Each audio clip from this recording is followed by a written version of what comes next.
नमस्ते दोस्तों, स्काईमेट वेदर में एक बार फिर सबका स्वागत है। मेरा नाम महेश फलावत है। ये 18 अगस्त का वीडियो है। इसमें अब जो डिप्रेशन है उसकी क्या चाल रहेगी इसके बारे में बात करेंगे और मानसून आगे कैसा रहने वाला है। ये तो आपको पता होगा कि हमने जो मानसून का फोरकास्ट को चेंज किया है थोड़ा सा, क्योंकि पहले से लग रहा था कि मानसून अब अगस्त के जो सेकेंड हाफ में काफ़ी ज़्यादा कमज़ोर हो जाएगा। केवल पूर्वी भारत और मध्य भारत के जो पूर्वी हिस्से हैं वहीं पर मानसून एक्टिव बना रहेगा।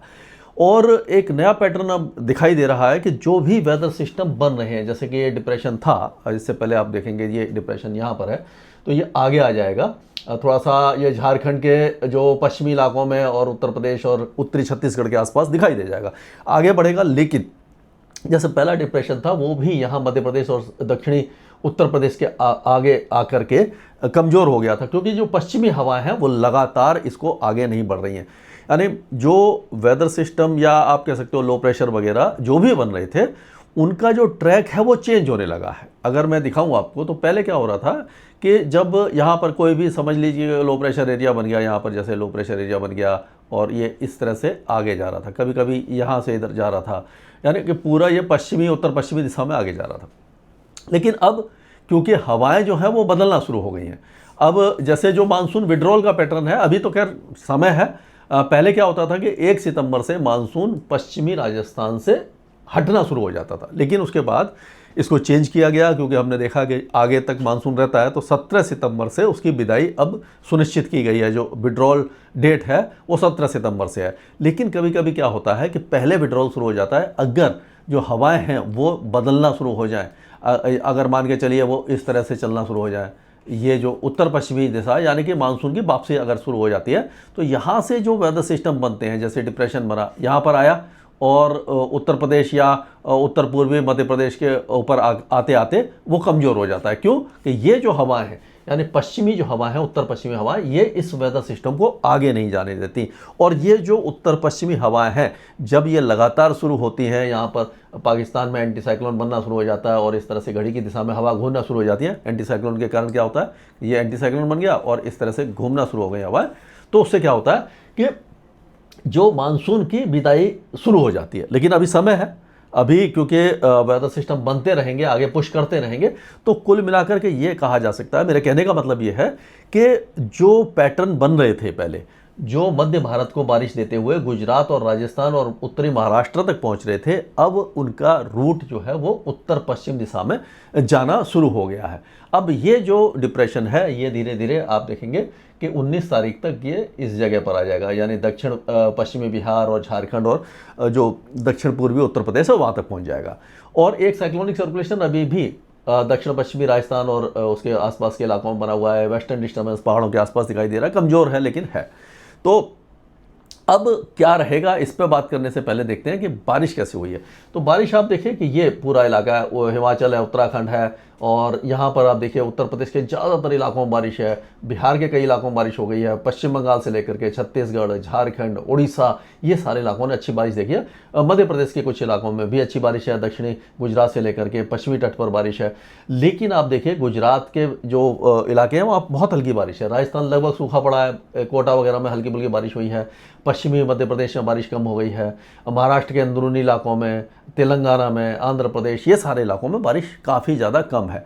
तो लेकिन अच्छी बात यह है कि जुलाई के महीने में हमने देखा था कि बारिश अच्छी हुई थी, अगस्त के शुरुआती दौर में भी अच्छी हुई थी। तो जो जैसे महाराष्ट्र है और गुजरात है, राजस्थान, इन इलाकों में सफिशिएंट रेन हो गई थी, जिससे कि किसान भाइयों को बहुत ज़्यादा स्ट्रेस नहीं झेलना पड़ा। लेकिन अब आगे मानसून कैसा रहेगा उससे पहले देखते हैं कि पिछले 24 घंटों में कैसी बारिश हुई है। आसनसोल में 157 हुई है, चिरापुंजी में 110 हुई है, राउरकेला में 88, दाईबंधार में 84, माथेरान में 76, साल्ट लेक में 76, नजीबाबाद, शांति निकेतन, देहरादून, बांकुड़ा, प्रयागराज, जोरहाट, फुर्सतगंज, जरसगुड़ा, संबलपुर, कलकत्ता, दार्जिलिंग, हल्दिया, गोलपारा और धर्मशाला, ये पहले 20 स्टेशन है। धर्मशाला में भी लगातार अच्छी बारिश हो रही है। अब ये जो आज का पिक्चर है सैटेलाइट का, ये दोपहर के 1 बजे के आसपास का है जब मैं वीडियो बना रहा हूँ। तो यहाँ पर आप देखिए कि ये एक डिप्रेशन यहाँ पर ये दिखाई दे रहा है और ये बादल जो हैं आप देखिए दक्षिणी उत्तर प्रदेश से लेकर के ये मध्य प्रदेश के कई इलाके, उड़ीसा, झारखंड, छत्तीसगढ़, इन सारे इलाकों में बहुत बादल हैं। यहाँ पर उत्तराखंड में भी बादल हैं, जम्मू कश्मीर पर भी बादल हैं। तो ये जो बादलों का समूह है, इसके कारण गरज चमक के साथ बौछारें पड़ेंगी, तेज़ हवाएं चलेंगी और भारी बारिश की संभावना बनती दिखाई दे रही है। तो आज अगर हम ये 18 तारीख की बात करते हैं तो आप देखिए पहाड़ों पर क्यों हो रहा है कि ये जो डिप्रेशन यहाँ पर है, तो इसके कारण जो हवा है वो यहाँ से मॉइस्चर लेकर के पहाड़ों पर पुश कर रही है। तो पहाड़ों पर जो पूर्वी हवाएं हैं लगातार मॉइस्चर को फीड कर रही हैं। तो उत्तराखंड और हिमाचल प्रदेश में, जैसे कल के वीडियो में मैंने बताया था कि बारिश की गतिविधियों में वृद्धि होगी, काफ़ी ज़्यादा हैवी शावर्स होंगे, बारिश होगी, लैंडस्लाइड और मडस्लाइड की संभावना भी यहाँ पर बनती दिखाई दे रही है। और यहाँ पर अगर आप देखेंगे तो उत्तरी जो पंजाब है, हरियाणा है, जैसे कि चंडीगढ़, पंचकुला यहाँ पर है, और पटियाला है, ये सारे इलाके, अमृतसर, जालंधर, यहाँ पर भी बारिश की संभावना बनती दिखा रही है। कुरुक्षेत्र, करनाल, यमुनानगर, कैथल, यहाँ पर भी हरियाणा में बारिश की संभावना बनती दिखाई दे रही है। सोनीपत, पानीपत के साथ साथ हो सकता है कि रात के समय दिल्ली और उसके आसपास के इलाकों में बारिश हो जाए, लेकिन मेरठ, मुजफ्फरनगर, सहारनपुर और बिजनौर, लखीमपुर खीरी, बरेली, पीलीभीत, रामपुर, संभल, मुरादाबाद, ये जो इलाके हैं यहाँ पर तेज़ बारिश की संभावना बनती दिखाई दे रही है। उसी तरह से आप देखेंगे कि जो प्रयागराज, वाराणसी, भदोही, जौनपुर, मिर्ज़ापुर, चित्रकूट, ये जो इलाके हैं उत्तर प्रदेश के, यहाँ पर भी भारी बारिश हो सकती है। लेकिन मऊ, गाजीपुर, बलिया, गोरखपुर, ये इलाके भी मॉडरेट शावर्स देखेंगे। कुल मिलाकर कहा जा सकता है कि पूरा उत्तर प्रदेश अच्छी बारिश देखेगा और बिहार के दक्षिण इलाके, गया, नवादा, बांकुरा, ये जो भोजपुर वगैरह, यहाँ पर काफ़ी अच्छी बारिश रहेगी। और जो तराई के इलाके हैं जैसे कि फॉरबिसगंज, अररिया, सुपौल और आपका सीतामढ़ी, मधुबनी, यहाँ पर बारिश थोड़ी सी कम रहेगी। नेपाल की पहाड़ियों में भी बारिश की संभावना नज़र आ रही है। अगर हम ये गंगे पश्चिम बंगाल के कई इलाकों की बात करें, बांकुला, पुरुलिया और ये हुगली, हावड़ा, शांति निकेतन, ये सारे इलाके बारिश देखेंगे पूरा। यानी आप देखें पश्चिम बंगाल में, सिक्किम में, असम, मेघालय, अरुणाचल प्रदेश, यहाँ पर भी बारिश की संभावना है। मणिपुर, मिजोरम, त्रिपुरा में भी मॉडरेट शावर्स हो सकते हैं, क्योंकि यहाँ से जो मॉइस्चर है वो लगातार यहाँ पर आ रहा है, कुछ यहाँ पर घूम रहा है जो मैदानी इलाकों में आ रहा है। अब आप देखेंगे कि उड़ीसा के कई इलाके हैं, वहाँ पर बारिश हो रही थी, लेकिन अब धीरे धीरे यहाँ पर अंदरूनी इलाकों में शिफ्ट हो जाएगी। कोस्टल एरियाज में बारिश कम हो जाएगी क्योंकि वेदर सिस्टम अंदर की तरफ आ गया है। और इसके बाद भी वेदर सिस्टम बनते रहेंगे उत्तरी बंगाल की खाड़ी में, लेकिन अभी फिलहाल उड़ीसा में जो इंटेंसिटी है उसमें कुछ कमी दिखाई देगी।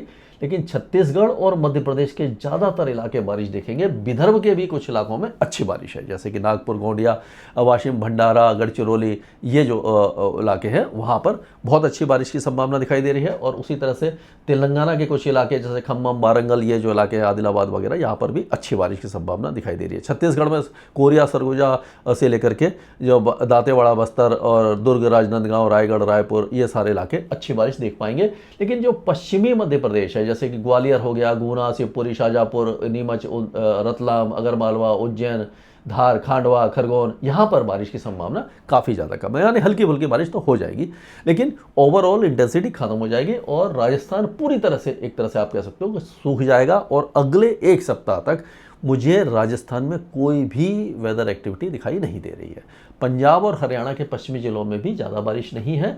गुजरात में बहुत हल्की बारिश है। महाराष्ट्र के केवल विदर्भ में बारिश रहेगी, कोंकण एंड गोवा में रहेगी, लेकिन मध्य महाराष्ट्र और मराठवाड़ा लगभग सूखे रहेंगे।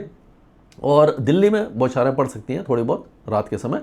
अब आप देखो तेलंगाना के दक्षिणी इलाके, हैदराबाद और उसके दक्षिण में बारिश नहीं होगी।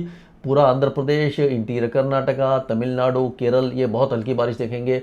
कोस्टल जो महाराष्ट्र है, यहाँ पर बारिश होगी, गोवा में होगी, कर्नाटक के तटीय इलाकों में बारिश की संभावना बनती नजर आ रही है। अगर हम 19 तारीख की बात करते हैं तो 19 तारीख में पंजाब, हरियाणा और दिल्ली, ये जो इलाके हैं, यहाँ पर बारिश की गतिविधियाँ बढ़ सकती हैं। और हो सकता है कि जो राजस्थान के सवाई माधोपुर, करौली, दौसा, करौली, सवाई माधोपुर, इन इलाकों में हल्की फुल्की बौछारें पड़ जाएं। गुजरात के पूर्वी इलाके बारिश देखेंगे, विदर्भ में रहेगी। तो इसी तरह की वेदर एक्टिविटी आपको दिखाई देती रहेगी। बिहार में बहुत ज़्यादा बारिश नहीं है। 20 तारीख को भी इसी तरह का वेदर सिस्टम रहेगा, लेकिन 20 तारीख को हो सकता है कि डिप्रेशन थोड़ा सा और अंदर आ जाए। तो पूर्वी राजस्थान में कोटा, बूंदी, बारा, भीलवाड़ा, उदयपुर, ये भीलवाड़ा, टोंक और सवाई माधोपुर, करौली, धौलपुर, ये जो इलाके हैं यहाँ पर तक बारिश की संभावना बनती दिखाई दे रही है। और झुंझुनू सीकर अलवर में भी थोड़ी बहुत बारिश हो सकती है, लेकिन गंगानगर, हनुमानगढ़, जोधपुर, जैसलमेर, सिरोही, पाली, नागौर, राजसमंद, डूंगरपुर, ये इलाके सूखे ही रहेंगे, यहाँ पर चांसेस दिखाई नहीं दे रहे हैं। तो कुल मिलाकर के ये कहा जा सकता है कि मानसून जो है वो गंगा के मैदानी क्षेत्रों में एक्टिव रहेगा। सबसे ज़्यादा एक्टिव ये उत्तर प्रदेश, मध्य प्रदेश और छत्तीसगढ़ में रहेगा। झारखंड, दक्षिणी बिहार में, उड़ीसा में, पश्चिम बंगाल में, यानी पूर्वी भारत के साथ साथ उत्तर पूर्वी भारत में एक्टिव रहेगा। दक्षिण भारत में काफ़ी कम बारिश रहेगी। राजस्थान के पश्चिमी जिले पूरी तरह सूखे रहेंगे। सौराष्ट्र कच्छ में बारिश ना के बराबर रहेगी। पश्चिमी मध्य प्रदेश में भी बारिश कम हो जाएगी, लेकिन ऐसा लग रहा है कि 20 तारीख के आसपास एक बार फिर से ग्वालियर संभाग है, गुना और शिवपुरी, शाजापुर, इन इलाकों में बारिश की गतिविधियां बढ़ सकती हैं। तो ये था अभी तक का अपडेट। अब आगे जो अपडेट होगा मैं उसमें और सारा डिटेल में बात करने की कोशिश करूंगा कि जो अल नीनो का असर किस तरह से रहेगा, मानसून किस तरह जाएगा, इस पर बात करेंगे। स्काई मैट वेदर में अभी के लिए इतना ही।